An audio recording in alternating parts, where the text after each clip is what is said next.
Halo semuanya, kali ini kita akan membahas tentang Central Dogma. Sebelumnya, perkenalkan kami dari kelompok 1 yang beranggotakan Farsya Putri Naomi, Sabrina De Aulia, dan Naila Aryatani. Secara singkat, Central Dogma adalah proses alur informasi genetik dari DNA menjadi RNA, lalu diterjemahkan menjadi protein. Adapun tahap Central Dogma yaitu replikasi, transkripsi, dan translasi. Tahapan pertama yang akan kita bahas adalah replikasi. Proses pembentukan DNA anakan dengan DNA induk sebagai template. DNA mampu mengkopi dirinya dengan proses yang disebut replikasi. Replikasi merupakan suatu proses sintetis DNA dari DNA sebelumnya atau penggandaan utas DNA membentuk utas DNA yang sama persis dengan utas cetakannya atau template. Syarat pertama agar suatu DNA dapat bereplikasi ialah bahwa pada DNA tersebut terdapat situs atau titik awal replikasi. Situs awal replikasi atau disebut juga titik origin of replication merupakan satu ruas yang mempunyai runtunan basa tertentu yang khas untuk setiap organisme. Jadi secara singkat DNA itu menggandakan dirinya sendiri untuk membentuk salinan yang identik. Replikasi dimulai dari titik khusus yang disebut origin of replication, yaitu setiap sel harus menyalin DNA-nya sebelum membelah diri agar informasi genetik tetap terjaga. Selanjutnya ada transkripsi, yang dimana tahap inisiasinya berperan dalam menentukan apakah gen harus ditranskripsi atau tidak. Pada tahap inisiasi diawali dengan pengenalan promotor dan faktor sigma. Apabila terjadi kesesuaian antara promotor dan faktor sigma, maka enzim inti transkriptase atau RNA polimerase akan menempel pada promotor. Selanjutnya, faktor sigma juga akan menempel pada enzim transkriptase atau RNA polimerase untuk menstabilkan ikatan antara promotor dengan enzim inti transkriptase serta juga untuk mengurangi kemungkinan terjadinya salah tempat dalam pengikatan yang dapat mengakibatkan terurainya kembali atau terlepasnya pengikatan dan rantai-rantai pendek RNA yang sudah terbentuk akan terurai kembali. Selanjutnya, enzim RNA polimerase akan memutuskan rantai nukleotida pada DNA untuk penguraian pilihan rantai ganda DNA. Yang kedua, ada tahap sintesis perpanjangan rantai DNA yang dimana tahap elongasi. Faktor sigma tidak diperlukan lagi dan akan terlepas dari enzim RNA polimerase. Enzim RNA polimerase akan mentranskripsikan kode genetik dari DNA ke dalam bentuk mRNA yang bertujuan untuk diterjemahkan ke dalam bentuk protein. Yang terakhir ada tahap terminasi.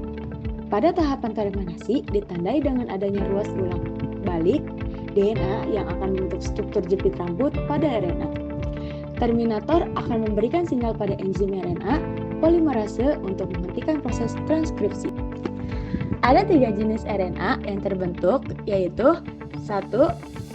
RNA atau messenger RNA adalah RNA yang diproses lebih lanjut untuk diterjemahkan ke dalam bentuk protein.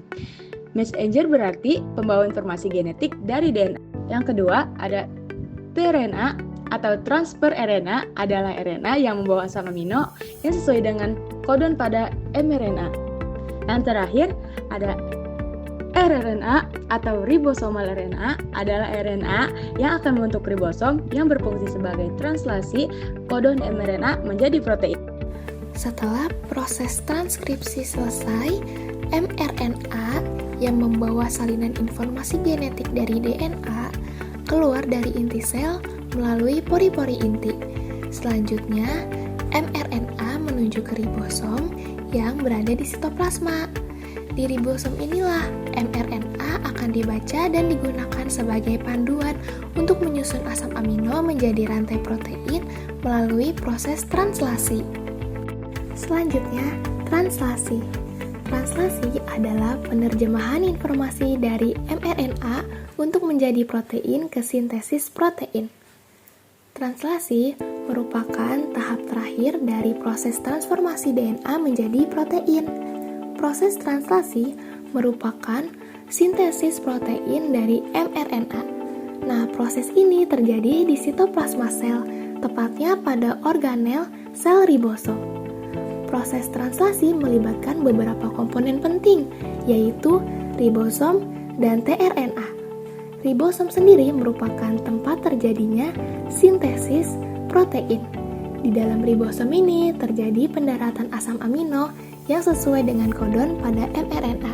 Kemudian asam amino ini dirangkaikan dengan asam amino sebelumnya melalui serangkaian reaksi biokimia. Ribosom terdiri dari dua subunit, yaitu subunit kecil dan subunit besar yang mengandung rRNA dan protein. tRNA merupakan molekul RNA yang membawa asam amino sebagai bahan dasar protein. Asam amino terikat pada satu ujung tRNA dan pada ujung lainnya terdapat 3 gugus nukleotida dengan basa spesifik yang disebut antikodon tRNA spesifik untuk satu asam amino.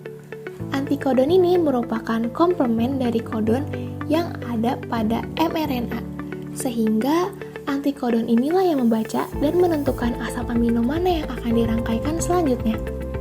Kodon adalah setiap asam amino yang disandikan oleh 3 basa dari nukleotida atau triplet.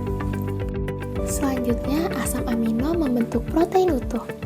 Nah, di sini tuh rantai asam amino ini melipat dan membentuk protein fungsional yang dibutuhkan tubuh untuk berbagai fungsi penting. Mungkin sekian yang dapat kami sampaikan, kurang lebihnya mohon dimaafkan. Terima kasih.